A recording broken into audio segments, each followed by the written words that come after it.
गौतम बुद्ध का जीवन हर किसी के लिए प्रेरणादायी है। गौतम बुद्ध बौद्ध धर्म के प्रवर्तक थे।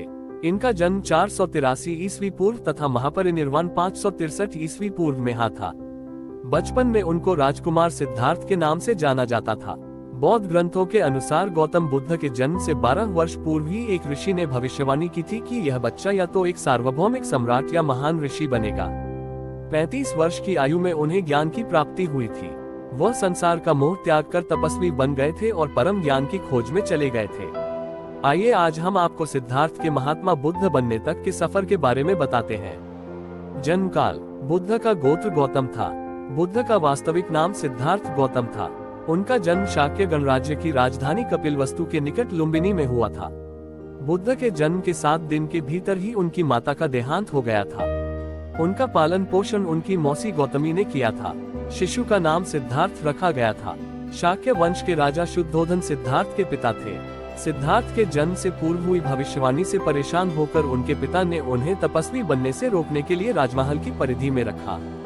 गौतम राजसी विलासिता में पले बड़े, बाहरी दुनिया से आक्रांत, नृत्य करने वाली लड़कियों द्वारा मनोरंजन, ब्राह्मणों द्वारा निर्देशन और तीरंदाजी, तलवारबाजी, कुश्ती, तैराकी और दौड़ में प्रशिक्षित किए गए थे। कम उम्र में ही उनका विवाह राजकुमारी यशोधरा से करा दिया गया।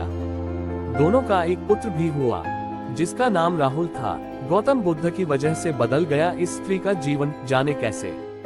सिद्धार्थ बचपन से ही अत्यंत करुण हृदय वाले थे। वह किसी का भी दुख नहीं देख सकते थे। इतने प्रयासों के बाद भी 21 वर्ष की आयु में उनकी अपने राज्य कपिलवस्तु की गलियों में उनकी दृष्टि 4 दृश्यों पर पड़ी। ये दृश्य थे: एक वृद्ध विकलांग व्यक्ति, एक रोगी, एक पार्थिव शरीर और एक साधु।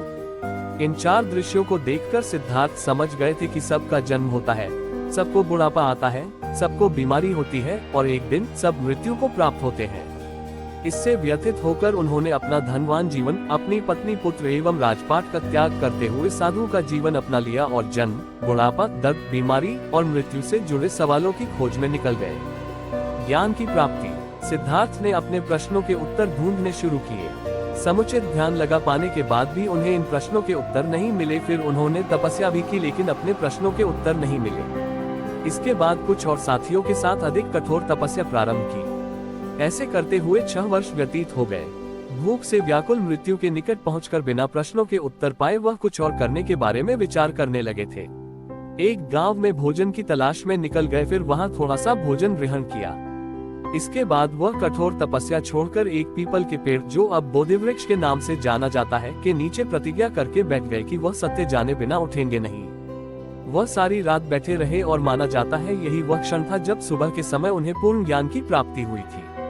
उनकी अविद्या नष्ट हो गई और उन्हें निर्विण यानी बोधि प्राप्त हुई और वे 35 वर्ष की आयु में बुद्ध बन गए। बुद्ध को शाक्यमुनि के रूप में भी जाना जाता है।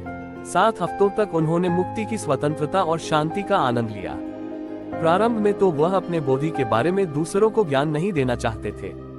बुद्ध का मानना था कि अधिकांश लोगों को समझाना बहुत मुश्किल होगा। मान्यता है कि बुद्ध को स्वयं ब्रह्मा जी ने अपने ज्ञान को लोगों तक पहुंचने का आग्रह किया था, फिर वह इस पर सहमत हो गए। इस तरह उन्होंने अपना पहला धर्मोपदेश उत्तर प्रदेश के वाराणसी के पास सारनाथ में अपने पहले मित्रों को दिया था।